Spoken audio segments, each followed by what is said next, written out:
La vie n'a plus de saveur. Ma mère, ce samedi 3 octobre, a été rappelée par Dieu. Certainement, Dieu a voulu qu'elle aille à côté de son mari, mon papa, qui lui est décédé, qui lui est parti depuis 2016. N'essayez pas d'imaginer ma souffrance. Voilà, bandeko. Bisika nyoso bozwami, bonjour, bonsoir, nabino, toza vraiment endeuillé. Toza na matanga, parce que star na biso Koffi Olomide, oh, biso nyoso tolinga, biso nyoso tobina miziki na ye, para na biso babina ango, bana na biso bazo bina ango. Artiste na biso préféré, ya Congolais, et puis ya Afrique tout entière. Auti ko perdre mama na ye, oyo mama na biso, mama Mia, biso tout oyebi, mama wana Koffi asala banzembo ebele pona mama na ye.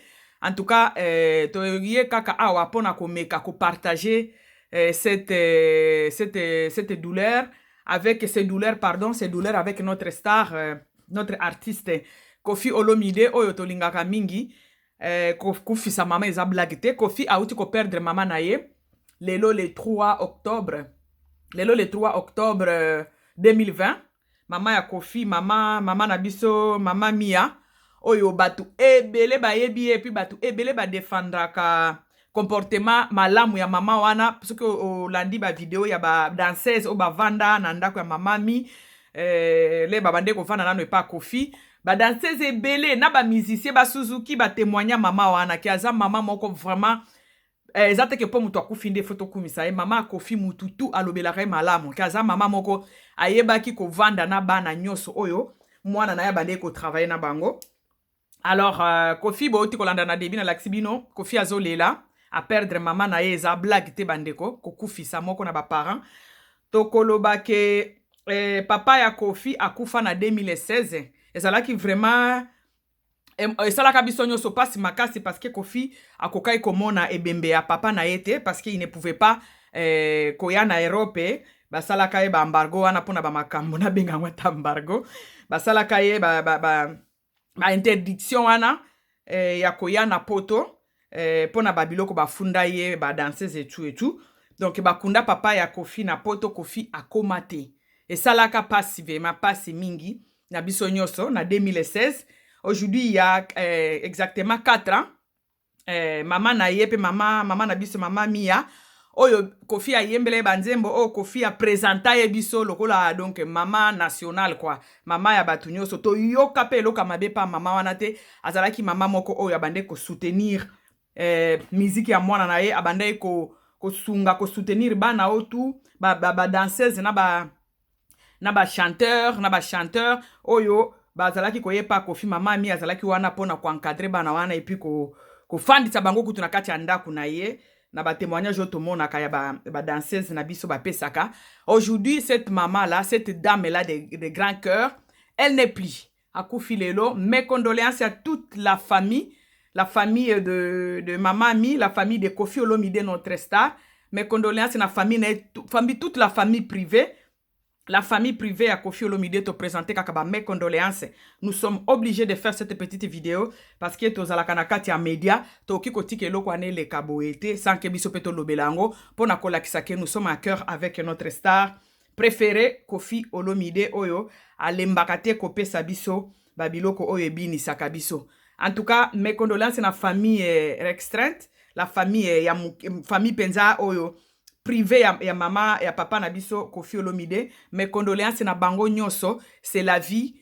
Biso nyoso un jour toko kende mutu akovanda libela na kati ya mokili ya zate.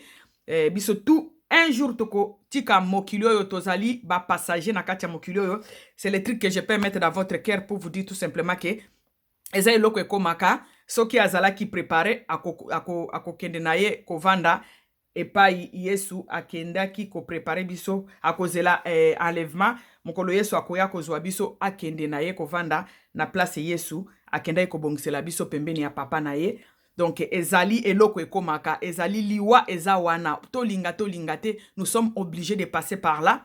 Ezali chemin oyo Nzambe atiela biso poto kutana na ye.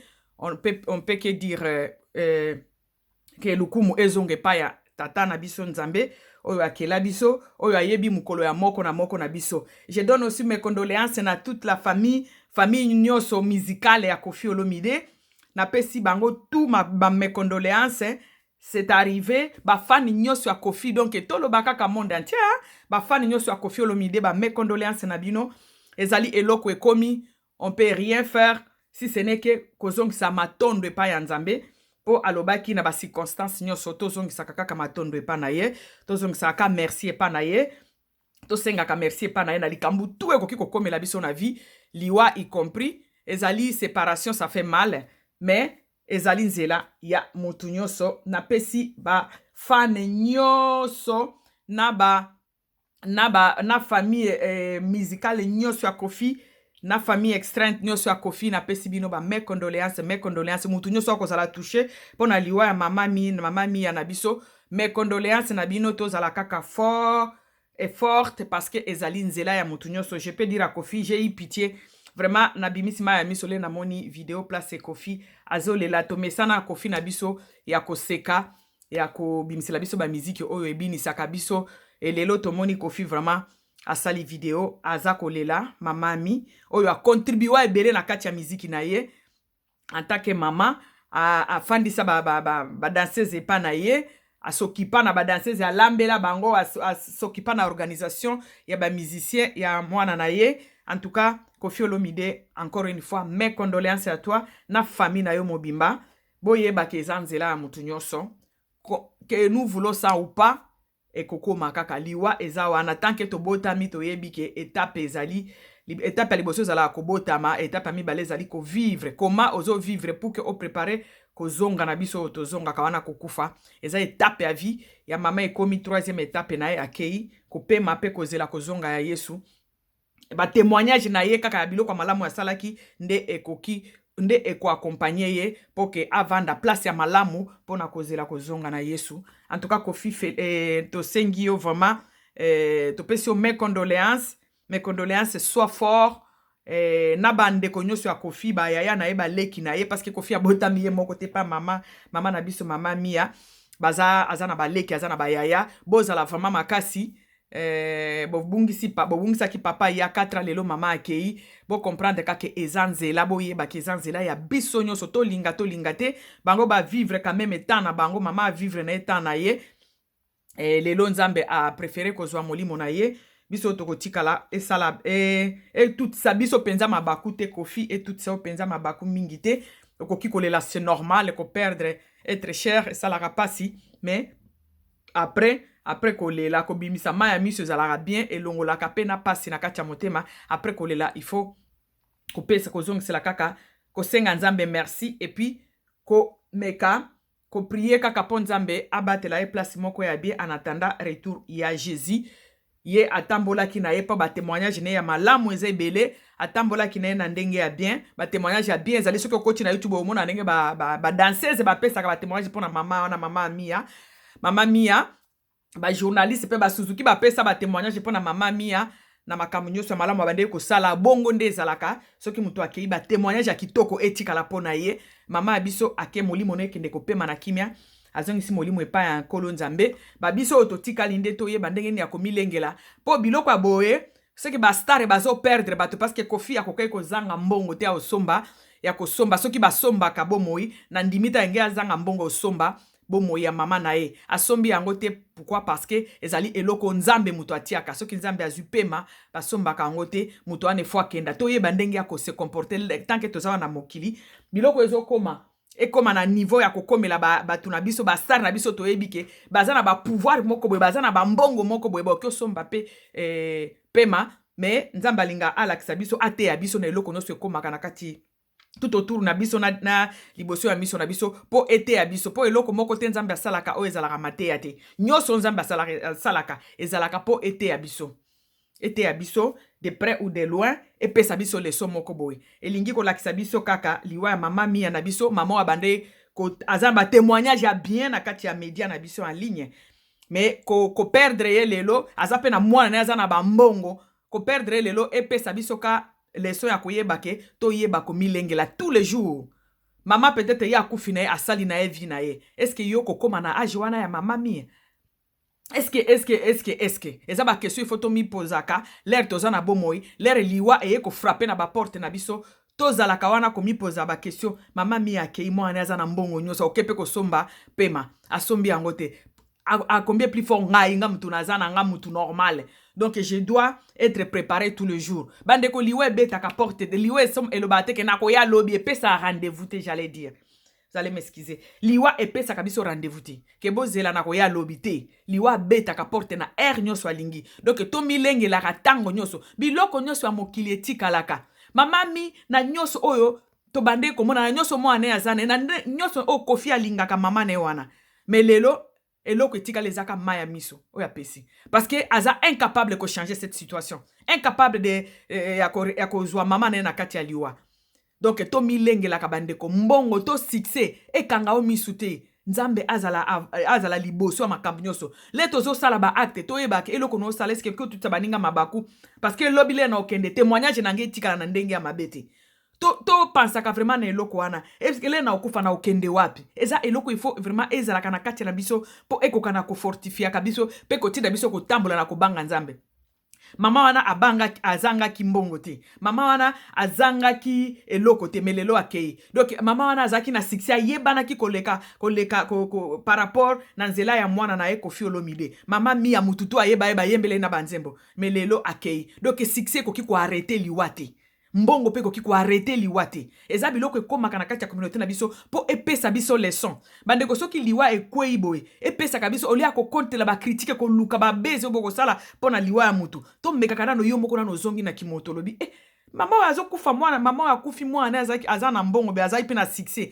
Mwana na aza na succès aza na mbongo yepe a contribuer ebele pona kosunga bano bande ko yemba pe ko bine pa mwana na ye mais nzambe atali nyonso wana ba bienfait nyonso wana te nzambe azui molimo na ye seke ngape lelo to lobi na okende eza eloko oyo ekomaka na kati ya katikati na biso ekweyaka lokola kake na kati na biso juste po epesa biso leçon parce que eloko tout nzambe asalaka ezalaka malamu meme koboma mutu eza malamu pona biso eloko nyonso nzambe asalaka ezalaka malamu pona biso. Liwa epusa kata musupe famille bo pusa ni pembeni ya nzambe parce que bo bangi muto bo bande ko mona ke tala mama azalaka muto azalaka support ya famille papa kendeki pou mama pe akei le batikali wana na kofi na bandeko ne nyoso batikali ba orphelin ya père et ya mère donc eloko bokyo ko s'appuyer c'est Jésus parce que bandeko olinga te biso tunzela ka yango wana o critiquer moninga lelo ke azui lobi ekokuta yo eza nzela ya mutu nyonso ngana yebi ba famille ebele oyo bazongela nzambe par rapport na liwe kwe na famille na bango liwa penze kwe ba ezongisi bino batu olobi oh papa keka boy ezongisi bino batu bokomi bozongeli nzambe donc liwa eyaka juste po ete ya biso to mona liwa oyo tozwa ngo na ndenge ya babeze te po aza mama ya star bo lukela ngo ba vie ne te bandeko epesa biso mora epesa biso kokanisa po mutu oyo a réfléchiraka te aza mutu nyama mutu nyonso likambo nyonso ekokoma na communauté na yo to na kati ya ndako na il faut réfléchir pourquoi ça arrive eloko ete inga nini donc liwa ya mama mia ete ya biso parce que mwana na azanga mbongo somba liwa te. Mais bon, moni bino nyonso kofi abimisi maya miso, kofi aleli. Parce que aza incapable de changer cette situation. Mutu a changer ka situation wana ya liwa ezaka kanzambe alola. Mutu a consola ka pardon, mutu a consola ka nzambe atia déjà nzela wana. Eza nzelo biso tout okoleka poto kufa tokende. Et pas tata tokende kozela kozonga na Yesu. Aske oza prêt? Question comme poser maman mi ake na ye déjà. Est-ce que yo mutu oza prêt? Tomoni kofi aleli, kofi azangi mbongo somba peut-être pema ya mama na ete. Mais aza incapable de faire ça. Eza biloko ekomaka na kati ya communauté nanga po ete ya kabiso. Eza ka pona ba bezite. Eloko nyonso nde basalela ya bezite. Eloko yo epesi biso leçon nini. Ça nous apprend quoi? Epesi biso leçon nini eloko liwa oyo ya mama mia oyo. Mama mia monani akoli na ye asali vi na ye. Ndeko oyo zo talanga. Ndeko oyo zo yoka message oyo. Tala ndenge mwasi oyo azalaka kitoko. Tala ndenge mama mi azalaka. Regarde comment elle était. Peut-être yo muto zo milo bangana za kitoko. Ngana oki boye te. Ngana oki okufa te. Ngana mutabarando. Tala, regarde cette dame comment elle était belle. Mais au fur et à mesure azokola. Au fur et à mesure mama mi na biso azokola. Lelo mama mi akoma kiboy. Donc bandeko kitoko eza fololo. kitoko eza fololo e nunaka nango. Mama na biso mama Mia aza akoma boye o aye kokufa akomi boye. Ndeko nanga koloba te ke pona kitoko nanga, pona mbongo nanga, pona boye na boye nde na okufa te atoza na mbongo le mkolo kaka liwa ko ya ko beta porte. Et ce qui est grave, jour ango to ye bati.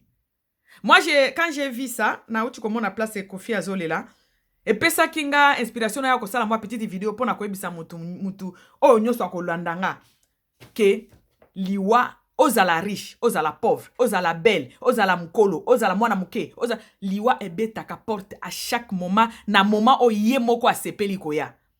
Lelo mama Mia na biso, je crois toute ma communauté toyebi mama wana mama Kofi parce que Kofi azalaka fier na mama nae, alobelaka ye mingi. Mais mama Amia atiki biso, mama Mia akei. C'est pour dire que liwa abetaka porte air nyoso. Biso oyo to tikalinde tozatike na problème yasi akei na ye azane quelque part nzambe atia ye azo pemisie azo zela jugement psiko yonde konanga yo tikali est-ce que oza prêt? C'est la question que nous devons nous poser. Est-ce que nous sommes prêts pour partir? Cette maman est partie, son enfant est en train de pleurer. Maladi boso na moni maya miso a Kofi elle lisinga. Cette dame est partie, elle est partie notre maman. La maman de Kofi, maman peso Kofi abande ko yoke la fière, abande ki ko lakisa e partout, abande ki ko lobe la maman na e asala banzembo pona maman mi. Mais cette dame est partie. Ayoke li mwana ne mawate ke Kofi akoyoka pasi, Kofi aza star, eza na bato ba ko critiquer ndenge nga na Kofi, po eza bato ba profiter kaka na malera baninga ba bimisi ba video ba komo loba n'importe quoi. Eza bato ba ko critiquer ye, eza bato ba ko loba boye, tika nga mama na tika nanu. Elle n'avait même pas le choix elle-même de dire que na kotika la liwa ce qui a beti porte c'est pour partir. Alors maman na biso mama Mia kei yo o apprendre ni na liwa wana avant au sala ba vidéo ya ba buzz. Qu'est-ce que tu as appris? Tu as appris concernant cette séparation ya Kofi na mama na ye. O apprendre quoi? O apprendre quoi? Kofi abande olinga mama na ye trop. Mais liwa abangi Kofi te. Liwa abangi mbongo akofite. Liwa abangi mama amite ke mama azana mutema malamu ba pesi la ke ba témoignage bien. Liwa abangi te. Aye abeti porte pe akei. Alors, to milengela kabandeko. Moi, c'est ce que j'avais à vous dire aujourd'hui que to milengela bandeko nanga. Mukolo liwe ko yoko yebate e ko tala kitoko no te. Cette femme, elle était belle. Elle était belle bon moni ba photo na jeunesse. Elle était trop belle. Notre maman mi, elle était trop belle. Elle était trop belle quand elle était jeune. Regarde la beauté africaine. Une femme belle comme ça là. Après, au fur et à mesure, azo kola, maman abiso a kola ki, et puis a comme un niveau oyo, nzambe a zuye. Le ezali, ba leçon oyo nzambe a ko isaka na kati ya communauté poto ye ba ke un jour, ozala na mwana ya succès, yo moko ozala na succès, ozala na mbongo, ozala na mwana beta ka footballer, ozala na mwana beta ka musique, ozala na ba million. Mais ye ba ke, il y a un jour, oh, yo moko kuto yebite. Liwe ko beta porte ya ndaku na yo. Est-ce que vous avez préparé? Parce que tout est vanité, bandeko toko tika tout. Moi, parfois, quand je vois les gens qui se chamaillent, batu oyo balexaka, beaucoup de temps, na ba buzz moko boye, ya ko critiquer baninga, ya insolence, ya ko finga baninga. Moi, je pose la question, est-ce que baza nata vraiment ko fan dozo réfléchir na no pona bomo na yo? Parce que les ozo kotsa ba vidéo ya bongo ya ko finga batu. Tu oublies que ces vidéos-là vont rester pour toute ta vie. Jour yoko kene bako zongi c'est la yo yango. Notre maman est partie, okoyo kaka ba témoignage ya bien. Parce que azala kina una bomo ito bande ko yo kango. Maman mi vraiment, maman mi abande ko sunga, maman mi abande ko sala boy. Ba Suzuki ba lobango ba danser ze bele soki bo fuye ba vidéo bo kuta ba lobaka bolamu ya maman. Et puis bolamu wana nde ko fandi sa place moko ya bien azela ko zonga Jésus. Est-ce que ndeko nanga oyo zo landanga na minito yo leki Kofi na mbongo te kwa koke ko somba liwa mama ne me asombi yango te. Donc il faut savoir que liwa eteleme la biso na ba porte to zalaka préparer to milengela ba 10 femmes oyo ba loba na Bible wana 5 bazalaki na pétrole na ba lampe na bango te 5 bazalaki préparer tout le jour. Et ce sont des femmes sages. Et ce sont des chrétiens sages. Ce sont des hommes et des femmes sages. Oyo bazalaka prêt à tout moment. Parce que YouTube oyo bezo boko takaya ko finga batu pour rien ou yeka bandi ko finga mutu boy. Mama ba pesi yo 500 fin du mois YouTube. Est-ce que yo na nzambe eske botike na relation nini parce que oblessé mutu wana déjà motema na ye yo na nzambe otike na relation nini alors nous devons éviter ça ma liwe ezokweya ekweyi na kati ya communauté ekweya apamba te place liwe ekweya apamba te eyaka mpona koédifier eyaka mpona kozongisa peut-être makanisi bato bakomaki kobunga toyebake liwa existaka parce que na minute lelo le 3 octobre 2020 bato ebele bakufi bato ebele mais ya bango peut-être tosali yango ba vidéo te pourquoi parce que bayebani te ya mama Mia tosali yango vidéo parce que azali mama ya Koffi Olomide donc géant ya ba star ya mboka na biso tosali yango ba vidéo parce que azali mama ya star et ye moko azaki déjà mama star parce que mutu ayebi mama Mia na kati ya communauté na biso azati alors soki ba star bazo kende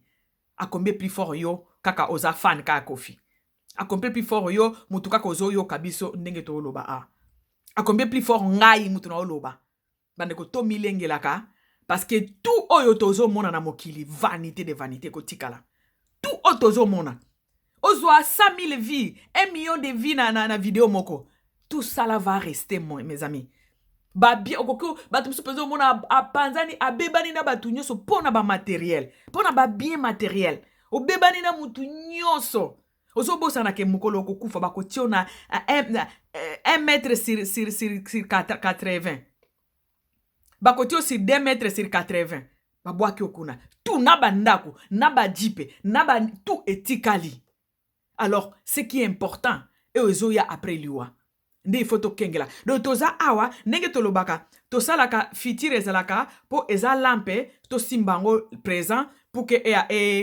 éclairer avenir na biso et exactement avec la vie on est né to se repelaka na kobota na biso wana to simbango lokola lampe lelo o tozo vivre pour que lobi to kota na bokonzi ya nzambe pour que to kende ko pema place moko ya bien lobi de o to sala lelo eza pona ko préparer après cette vie. Ce que nous faisons aujourd'hui là, le bienfait auto sala kalelo ndenge to se comporta kalelo mabe auto sala kalelo na bola moto sala kalelo ezalaka pona ko préparer après cette vie. Alors on doit être vraiment prudent ma communauté. To milengelaka pona lobby na biso to loba après lelo ko bota na biso ko vivre lobby nango ezali ko kende place biso moko to yeba ate. Alors il faut être vraiment prudent. La Bible nous dit batu oyo bazako salela nzambe bako fanda na kiti place Jésus akende ko préparer biso ba place. C'est ce que nous connaissons à part ça to yebi eloko mususu te.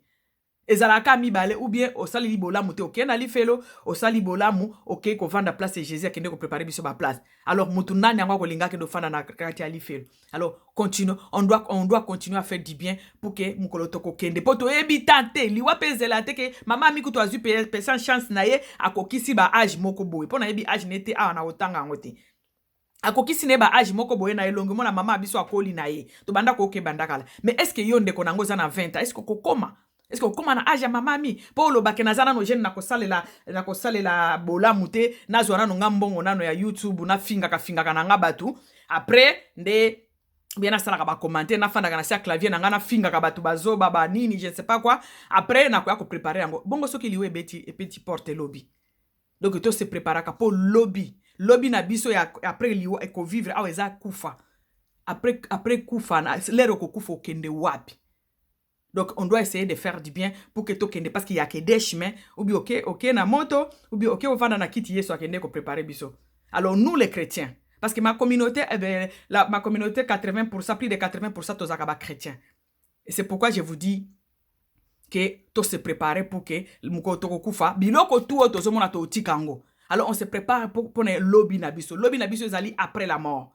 To se préparer pour nango liwe kwe arapamba te mama amina biso akufi lelo le 3 octobre moli mone fanda na kimia et puis nzambe oyo a consola mitema abatu a localiser bana nyoso ya mama ami ezala oyo ya bota biologique na batu nyoso oyo tout autour bana ya bana na ye na ba oncle bana ya bana na ye ba kokololo na ye nzambe a localiser bango tout esika etika bazali a pia kimia.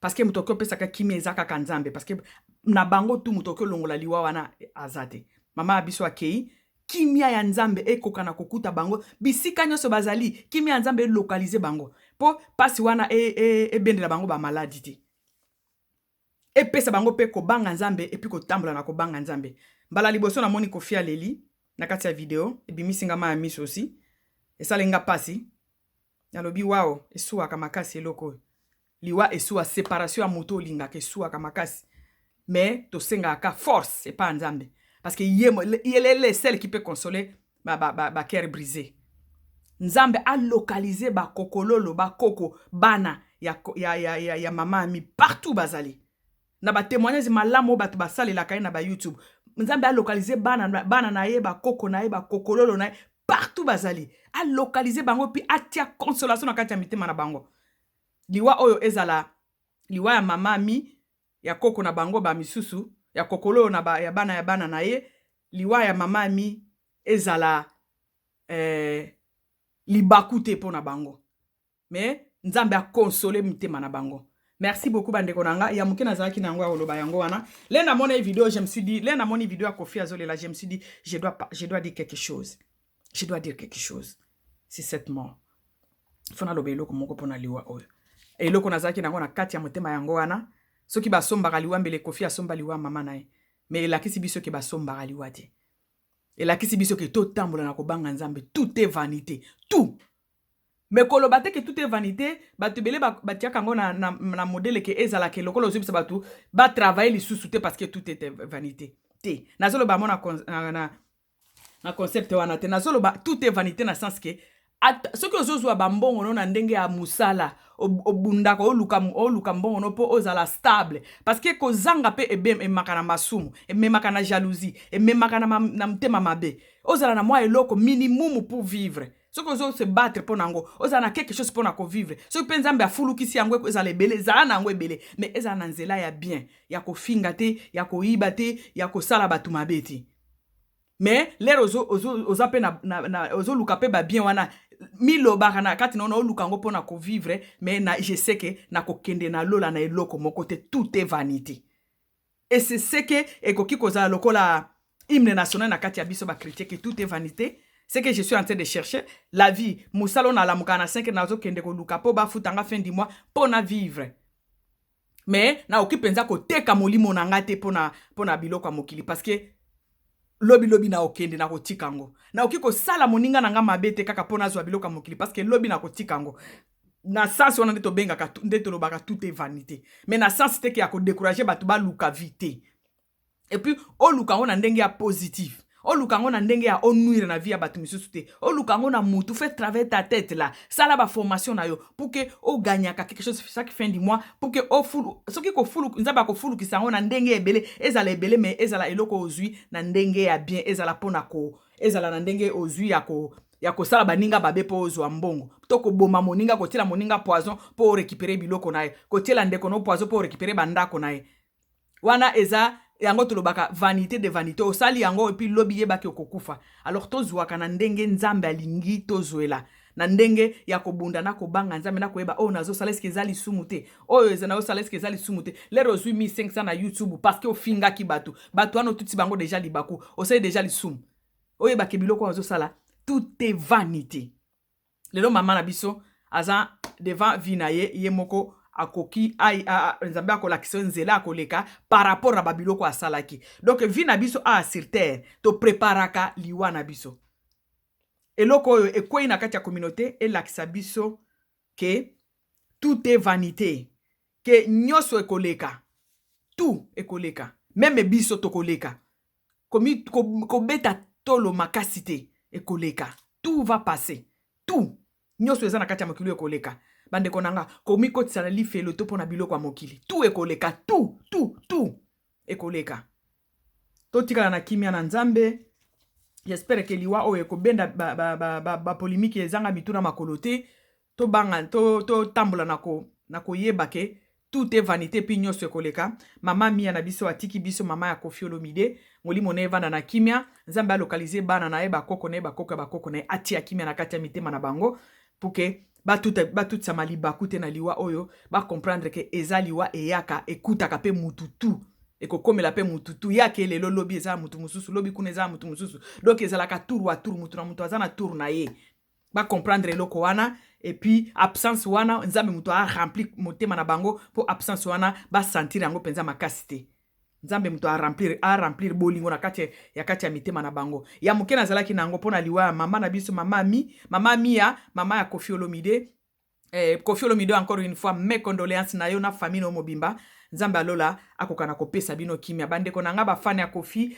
bafani ya musique ya Koffi ya monde entier je vous dis mes condoléances to lela mama mi na kati ya kimia akunda mape na kati ya kimia pour que misala oyo asalaki esala musala nango po misala malamu oyo asalaki na kati ya bomo oyo ezala bakritike te ezala kofinga te ezala babezi te tokunda na ndenge ya kimia et puis totika akende na kimia parce que aza mama oyo azalaki vraiment exemplaire na sens ya kopesa un coup de pouce na mwana na ye Koffi Olomide ya kolambelaka badanseuse kofanisa bango ndako moko bano bauti famille mais jamais okoka témoignage ya mabe ya mama wana tokunda ye na kati ya kimia matanga na eleka na kati ya kimia pour que akende na kimia. Merci beaucoup bandeko na nga moke nazalaki nango mpona liwa ya mama ya Koffi Olomide yango wana mbala liboso na moni Koffi eleli singai bandeko po toyeba ke liwa ezali to éviter kosala na mabe bandeko mutu na mutu aza na mokolo ya kokende et puis oko se retrouver devant nzambe yo moko kozala na mutu te. Donc, tout éviter que ça la namabe. Merci beaucoup, Bandeko Nangai. Partout où vous êtes dans le monde, je vous salue. Que la grâce de mon Seigneur vous localise partout où vous êtes. Bye.